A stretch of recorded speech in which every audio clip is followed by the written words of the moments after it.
Hi, I'm Nate Smith, ATSSA's Vice President of Government Relations. We're coming here to you live from ATSSA's headquarters in Fredericksburg, Virginia, and we want to talk a little bit about what we think the Government Relations team thinks might be happening next week after Election Day.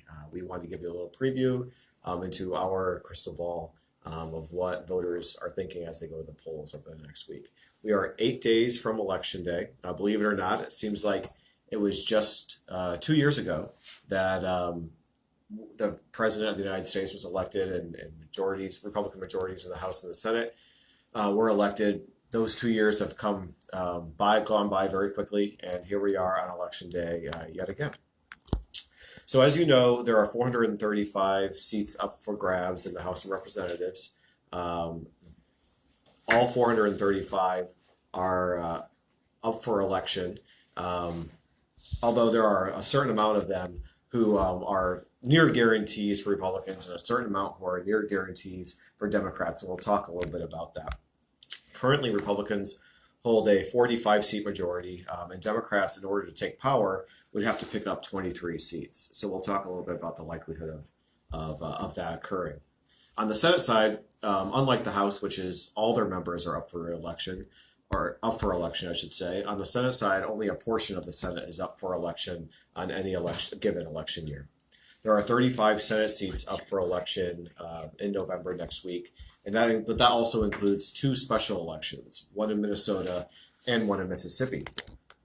Republicans currently enjoy a 2-seat majority in the U.S. Senate, and Democrats would actually have to pick up 2 seats in order to surpass a tie-breaking vote by Republican Vice President Mike Pence.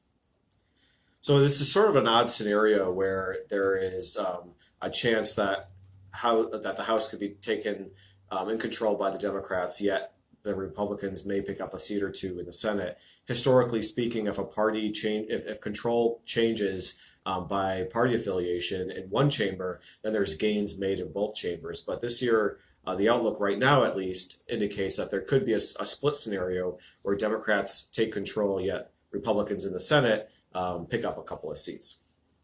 So looking at the House, of those 435 seats that are up for election, 188 are solid or likely Democratic, and 4 of which are currently held by the Republicans. So there's a few seats there that are opportunities for the Democrats to take up.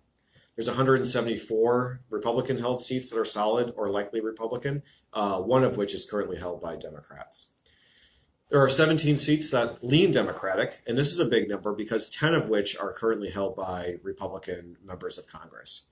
On the Republican side, there's 26 seats that are lean Republican, only 1 of which are held by the Democrat Party.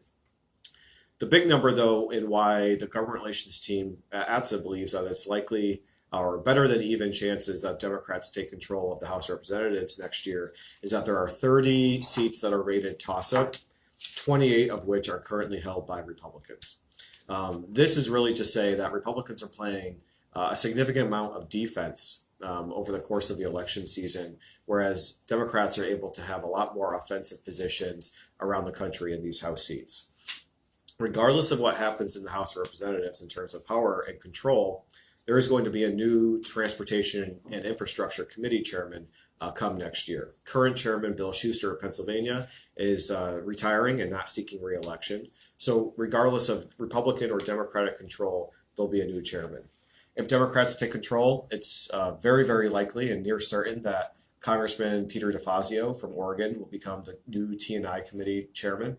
And if Republicans retain control, the chairmanship is between 2 members of Congress. One is Sam Graves from Missouri, and the other is Jeff Denham from California. So those 3 individuals, those 3 members of Congress, are the 3 lead contenders to become chairman of the Transportation and Infrastructure Committee in the next Congress.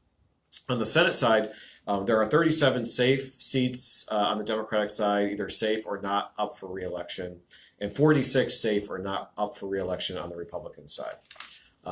There are 3 likely Democratic seats, including West Virginia. Now, I would personally think that West Virginia is more likely to be a lean Democrat than a likely Democratic seat, but the RealClearPolitics.com indicates that this is more of a likely Democratic seat. So we'll talk about polling in just a moment and some of the hiccups that come with polling. There's also 2 likely Republican seats, one of which is being held currently by Democrat Heidi Heitkamp by North Dakota, and the other is the Mississippi seat. The Mississippi seat is one of those special elections that I talked about a moment ago, and pay attention to this race next week. The Mississippi seat is one that could go to a runoff election in December, so we may not know full control of the Senate until several weeks after Election Day, if that were to be the case. And then there are 6 toss-ups in the Senate, 4 of which are currently held by Democrats. So like I said a moment ago about the Republicans in the House of Representatives playing defense, the opposite is true here. The Democrats in the Senate are playing defense, and the Republicans have offensive opportunities. And this stems from 6 years ago, historical gains by Democrats in red or purple states. Think about Democratic senators representing states like Montana, Florida, North Dakota, Nevada, not Nevada, Missouri. And so those are the types of states that Democrats are now defending, which are traditionally either pretty red or purple independent states. In the governor's races, similar to the House of Representatives, due to historic Republican gains, the Republicans are playing significant amounts of defense in these races. There are 9 toss-up seats, considered toss-up seats, 8 of which are currently held by Republicans: Wisconsin, South Dakota, Ohio, Nevada, Kansas, Iowa, and Georgia and Florida. Of those toss-ups, only Oregon is currently held by a Democratic incumbent governor. And so there's a lot of opportunity for the Democratic Party to pick up governor seats during this election. The reason that that's important is obviously governors appoint commissioners and secretaries of their respective state departments of transportation, as well as help drive the agenda, any sort of infrastructure or road safety agenda in the state legislatures. The governors would be helping to be the point of the spear on that. So as we talked about a moment ago, all of this is predicated on good polling, which we know 2 years ago, there was some good polling and then some polling that was way off base and way off kilter. Certainly polling is not an exact science. It's dependent on what level of turnout and who is turning out. What is the demographics of those voters who are going to the polls? And then how do you weight when you're polling and trying to figure out who's going to go to the polls? How do you weight importance of the likelihood of their showing up on election day? So all of that to say is it's a little bit of a guess still at this day and age as to polling for election day and voter turnout. Off-cycle races over the last year and a half have indicated higher levels of Democratic enthusiasm and turnout, and the question remains to see if that continues into election day next week. And then finally, on the Democratic side at least, there's been a fundraising advantage of historical highs in fundraising over the last year and a half to the advantage of the Democratic Party around the country. Even if that does not translate into wins across the board for the Democratic Party, it does force Republicans to pay attention and play in races that they traditionally would not necessarily be paying as close attention to. Think about the Texas Senate race between Senator Ted Cruz and his challenger, Beto O'Rourke. There's a good chance that Ted Cruz wins re-election there, but it's forcing Republicans to pay attention to a Senate seat in Texas, which historically they would have been able to take for more for granted. Additionally, there's House races in Kansas, New Mexico, and North Carolina that Democrats are very enthusiastic about, as well as governor's races in Georgia, Alaska, and Kansas. So these traditional more red or purple areas are forcing Republicans to spread their slightly less or more limited funds around to more areas.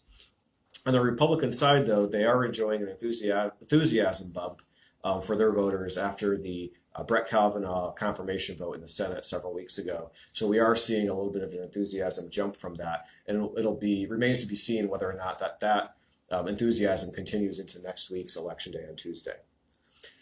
Additional to the federal races that we're tracking, we're also tracking 84 state and local transportation ballot initiatives around the country. Look for a roadway safety advocate issue coming post-election that will showcase the results of those ballot initiatives. But specifically, I want to talk about just a couple. ATSSA is urging California voters to vote no on Proposition 6, which would repeal a transportation funding initiative that is current law and is doing great work with roadway safety infrastructure projects around California. We're urging Colorado voters to vote yes on Proposition 110, which is a transportation funding initiative that actually has a dedicated stream of funding associated with that. We believe that if you're going to pay for transportation projects, that there should be a pay for associated with that, and Proposition 110 does just that. We are also urging Colorado voters to vote no on Proposition 109, which is a transportation funding initiative without that pay for, without that stream of funding associated with it. And then finally, at the state level, we're urging Missouri voters to vote yes on Proposition D, which is a transportation funding initiative for the state of Missouri as well. So first and foremost, we want to say, get out and vote. Learn about the candidates, learn about the issues, educate yourself, and head to the polls next Tuesday, November 6th, to vote for candidates, issues, and great people across the ballot, across the country. Please leave any comments or questions that you might have below in our comment section on the ATSSA Facebook page. And please be sure to like the ATSSA Facebook page and follow us on LinkedIn and on Twitter at ATSSA HQ. Thanks, and we'll see you after Election Day.